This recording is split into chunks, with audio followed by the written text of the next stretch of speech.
அரசு மருத்துவமனை வளாகத்திற்குள் புகுந்து மருத்துவரை கத்தியால் குத்திவிட்டு தப்பி ஓடிய 4 நபர்களால் பரபரப்பு. தப்பிச் சென்ற குற்றவாளிகளை போலீஸ் தேடி வரும் நிலையில் அரசு மருத்துவர்களுக்கு எதிராக நடக்கும் இது போன்ற சம்பவங்கள் குறித்து மாநில அரசை நடவடிக்கை எடுக்க கோரி தமிழக அரசு மருத்துவ சங்கத்தினர் போராட்டம் நடத்தி வருகின்றனர்.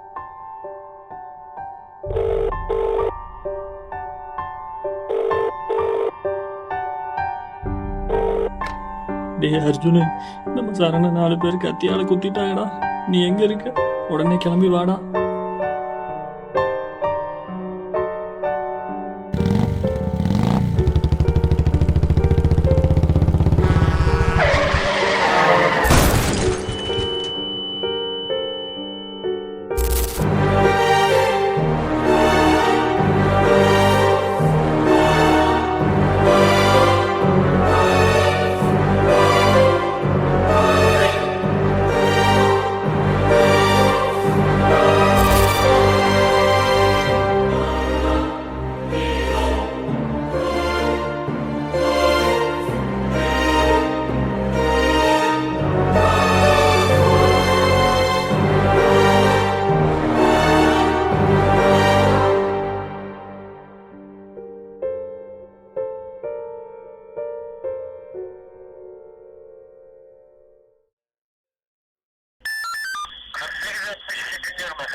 சார் சொல்லுங்க சார். என்னையா கீழே ஒரே கூட்டமா இருக்கு. நான் திரும்பி கீழே வரதுக்குள்ள எல்லா கிரௌடும் கிளியரா இருக்கணும். சார் எல்லாம் லோக்கல் ஆளுங்க சார். இந்த ஒரு 5 நிமிஷத்துல கிளியர் பண்ணி விட்டுறேன் சார். மீடியா ஆளுங்க யாரும் மேல விட்டுறாதீங்கயா. சரிங்க சார்.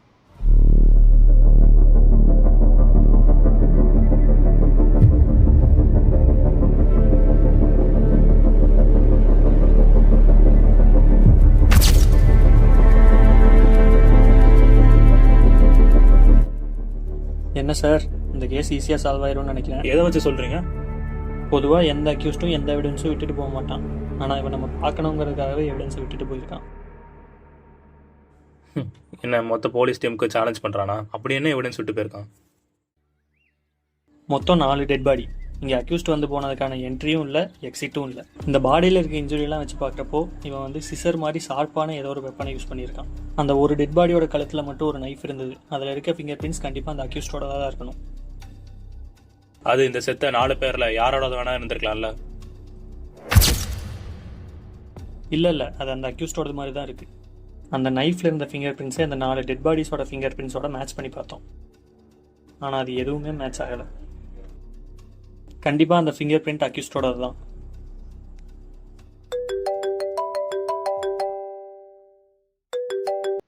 சார் உங்களை பார்க்கணும், லாபியில் ஒருத்தர் வெயிட் பண்ணுறாங்க. இதோ வரேன்.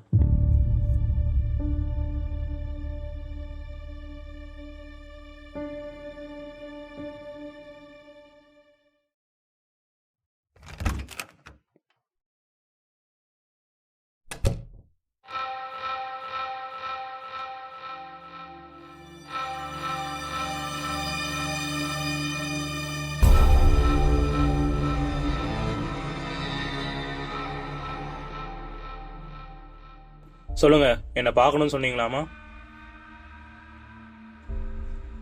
நான் அர்ஜுன். நான் ஒரு டாக்டர்.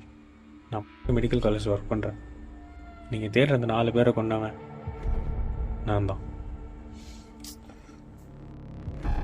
இதுக்கு தான் என்ன பார்க்கணும்னு சொன்னீங்களா? அவன் என்னென்ன டென்ஷன்ல இருக்கான். நீங்க பாட்டு வந்து அசால்ட்டா 4 கொலை பண்ணிட்டேன்னு சொல்லிட்டு இருக்கீங்க. இருக்கிற தலைவலியில இவன் வேற. யோ கான்ஸ்டபிள், வந்து இழுத்துட்டு போயா.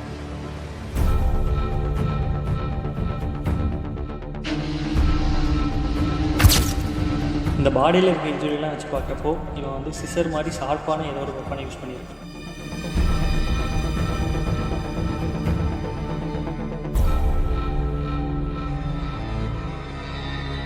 இது எப்படி நான் நம்புறது? செத்துப்போன அந்த 4 பேரில் ஒருத்தனோட கழுத்தில் கத்தி இருக்கும். அந்த கத்தியில் இருக்க ஃபிங்கர் பிரிண்ட்டையும் என்னோட ஃபிங்கர் பிரிண்ட்டையும் மேட்ச் பண்ணி பாருங்கள். சரி, இதெல்லாம் நீ தான் பண்ணணும்னு ஒத்துக்கிறேன்.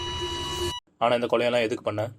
அரசு மருத்துவமனை வளாகத்துக்குள் புகுந்து மருத்துவரை கத்தியால் சுற்றிவிட்டு தப்பி ஓடிய 4 பேர் தப்பிச் சென்ற குற்றவாளிகளை போலீஸ் தேடி வரும் நிலையில் 75% doctors in India face violence at some point in time in their career.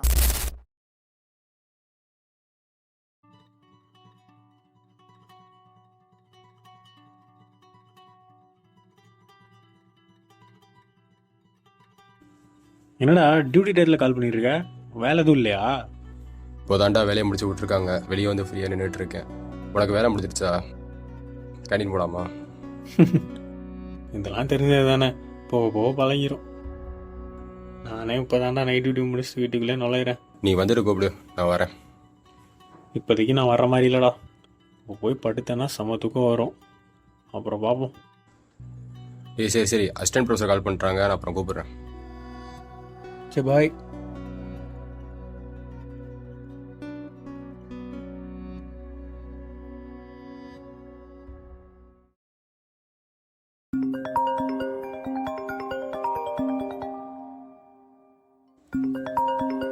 Hello.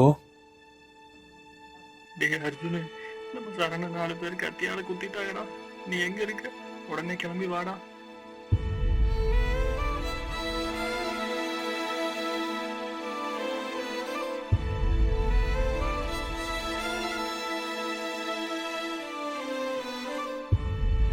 Multiple stop injuries இருக்குது. சிவியர் ட்ராமானால இன்டர்னல் ப்ளீடிங் அதிகமாக இருக்குது. எது சொல்கிறதுனாலும் கொஞ்ச நாள் அப்சர்வேஷன் வச்சுட்டு தான் சொல்கிற மாதிரி.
எவ்வளோ தைரியம் அந்த டாக்டருக்கு?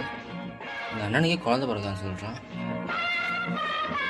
நீ செஞ்சது கரெக்டாக முடிச்சிருக்கணும்டா. நீ அவனை அங்கேயே கொண்டு போட்டிருக்கணும்டா. எப்படியும் வெளில வந்துதான்டா ஆகணும். அப்போ மறுபடியும் குத்துவோம்.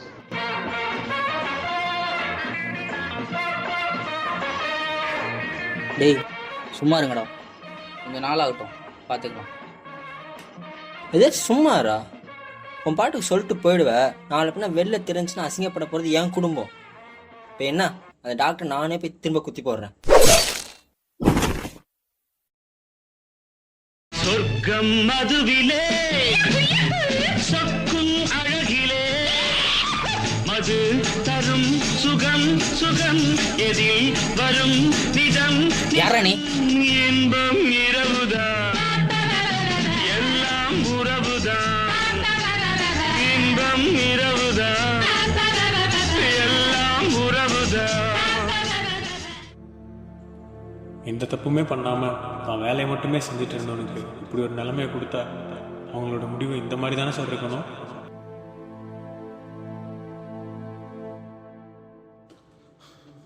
அப்போ உன் ஃப்ரெண்டை 4 பேர் கொண்டான்னு சொல்லி பதிலுக்கு அந்த 4 பேரை நீ கொண்ட, அதானே?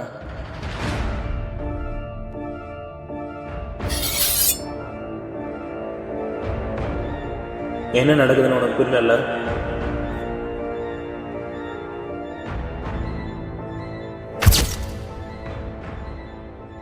வன்முறைக்கு வன்முறை தான் தீருனா அப்ப நீயும் சாக வேண்டியவன்.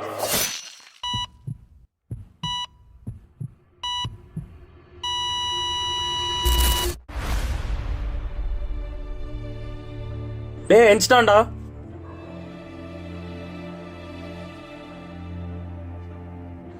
ஏய் தண்ணி கொடுறா. நான் எங்கே இருக்கேன்? ஒன்றும் இல்லைடா, நீ இப்போ ஹாஸ்பிட்டலில் இருக்க. நேற்று உனக்கு சின்ன ஆக்சிடென்ட் ஆயிடுச்சு. ஆக்சிடெண்ட்டா? எனக்கு எதுவுமே ஞாபகமே இல்லை. சரணுக்கு இப்படி ஆயிடுச்சு தெரிஞ்சு நீ வேகமாக வந்தடா பைக்கில். அப்போ உனக்கு ஒரு ஆக்சிடென்ட் ஆயிடுச்சு. அதனால தான் உடம்புலலாம் காயம், தலையில் தான் கொஞ்சம் அதிகமாக அடிபட்டுருக்கு. அதனால் நீ ஒரு 7 மணி நேரமாக கோமாவில் இருந்த. தலை எதுவும் வலிக்குதா? பயங்கரமா. சரண் எப்படி இருக்கான்? சீரியஸாக தான்டா இருக்கான், பட் இம்ப்ரூவ் ஆகிறான்னு சொல்லியிருக்காங்க. ஓ, இந்த 4 பேர் போலீஸ் தேடிட்டு தான் இருக்காங்க, சீக்கிரமாக கண்டுபிடிச்சிடான்னு சொல்லியிருக்காங்க. போலீஸ் எப்படா நம்புறது? நம்ம தான் ஏதாச்சும் செய்யணும். சரண் அந்த நிலைமை காலாக்குறீங்களா, எப்படா சும்மா விடுறது? அதுக்குன்னு கத்தி எடுத்துகிட்டு போய் அவங்கள நம்மளே குத்தி கொண்டுடலாமா? போடா.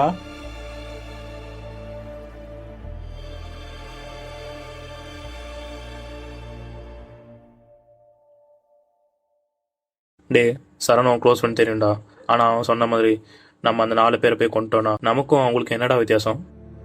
வன்முறைக்கு வன்முறை தீர்னா அப்போ நீயும் சாக வேண்டிய வரும். நீ முதல்ல ரெஸ்டடா, அவங்கள போலீஸும் கோர்ட்டும் பார்த்துப்பாங்க. இந்த மாதிரி இனிமேல் நடக்கக்கூடாதுன்னு தான் எல்லா மெடிக்கல் காலேஜஸ்லையும் ஸ்ட்ரைக் பண்ணிட்டு இருக்காங்க. ஏதாவது மாற்றம் வரும். நீ ரெஸ்டடா, நானும் அவனும் அம்மா அப்பாவை போய் கூப்பிட்டு வந்துடுறோம்.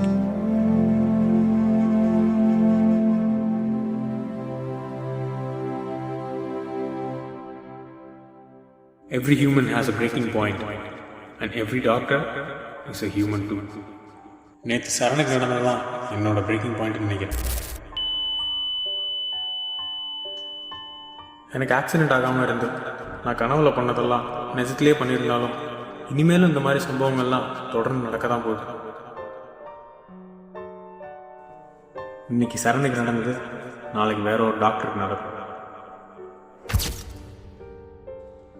அறியாமையில் பிறக்கும் கோபம் வன்முறை உருவாகும். புரிதலில் பிறக்கும் நிதானமே மனிதமாகும்.